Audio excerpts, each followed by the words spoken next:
Omugagga Lwasa ayogedde Angel yali emabega w'ekintu. Embeera ya Kayz wa NBS si nnungi okwosaako omuyimbi ekiro ky'olunaku olwaleero asimatuse Brisher Kash bamusiimye. Ngenda kuba mbikutuusako kansooke nkusabe video gimpereka like oli ku Viki exclusive wamu ne Wonderboy Yugi. I thank you so much for subscribing by mikwano. Tubeera proudly sponsored by Biva Organic Natural and Healthy Products basangibwa ku Access Building Ruwaga Road. Genda bajja kuba bakujjanjabisa eddagala ery'obutonde so nga ate ye Hajati Kaloddo musomi wa dduwa ajja kuba kulombera edduwa y'ensonga singa onaba oyinamu ebizibu eby'enjawulo buli kimu kijja kubanga kitambula bulungi.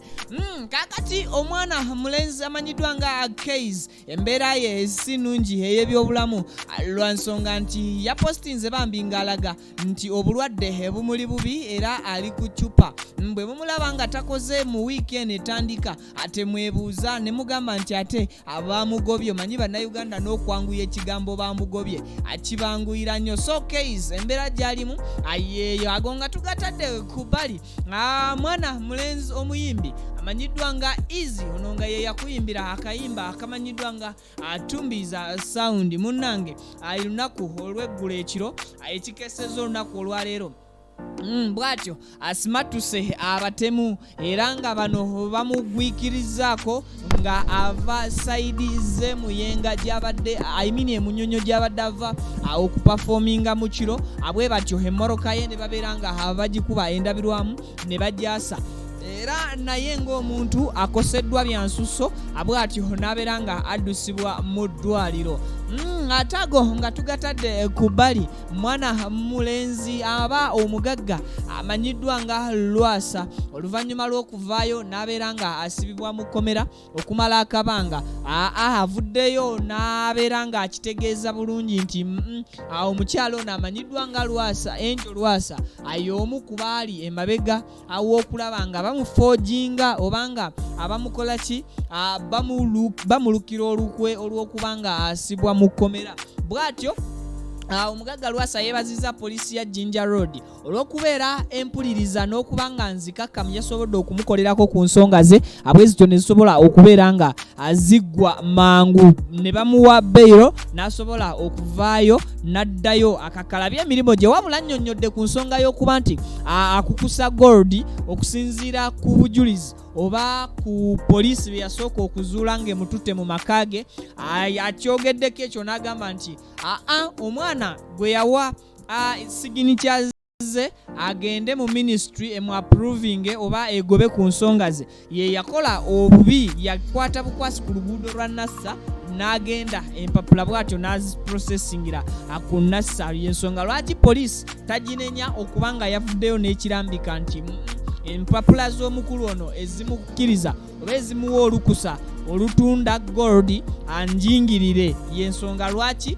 Lwasa yeebazizza poliisi ya Jinja Road okubanga Bambi yasobodde okumuwuliriza ensonga n'ezikwata kisajja kikulu era bwatyo naye nakkiriza ne bamukkiriza ayimbulwe wabula akoze eki bakuyita si kukungubagira akiikidde Angel ensingo ng'agamba nti bino byonna yabikola singa siye era mbu yavaayo nga bamusibye ali mu kkomera n'agamba nti omwami ono yamuwa gold yamuwa dola ku mazaalibwa ge eziri feeke. Ebyo nga nno bye bimu ku byongera okuleeta obujulizi obukakasa obufere bw'omwami ono. Ago nga tadde ku bbali mwana muwala amanyiddwa nga Brisher Kash. Brisher Kash munange ensonga ze zigenda zitererera ddala anti inspirinze ba tiktokers bangi era nga wetwogerera ku mulundi guno aline mwana mulenzi amanyiddwa nga Sefuko ayoyo ayogera ku TikTok ebiseera ebisinga naddala nga attackinga abantu abamu mu angles ez'enjawulo. Kati Brisher Kash bagenze mwana wattu ne babeera nga basisinkana era n'amuwamuko ne ku costumes ze zatera okukoleramu videos ze. Bwe njogera costume abye byambala ebyo Brisher Kash byakolera mu videos ze oluuse gomesi oluuse amakanzu.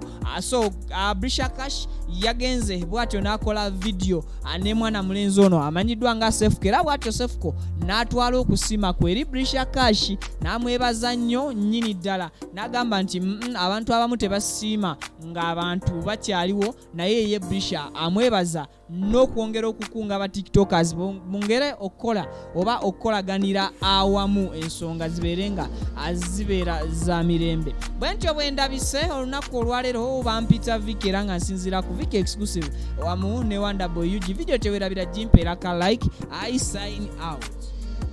Yo, hey guys, guess who I'm chilling with? Mama. God, it is time for Brisher Kash never nange Brisher oh songo Thank you for coming. Brisher chimene kwa kutinga Laila. Soko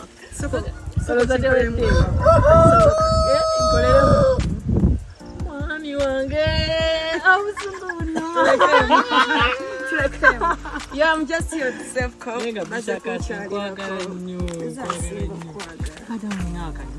Brisher wange omanyi mola tiktoka mugenda ne mwefula nti Brisher Kash mumwagala nnyo nenga temwina kyemukola kati feka tukolewo akatono kekisobola anje enkoko muzulira tulunda tukwata video nenga self cup mutwala mu nimero si mu bubi tugende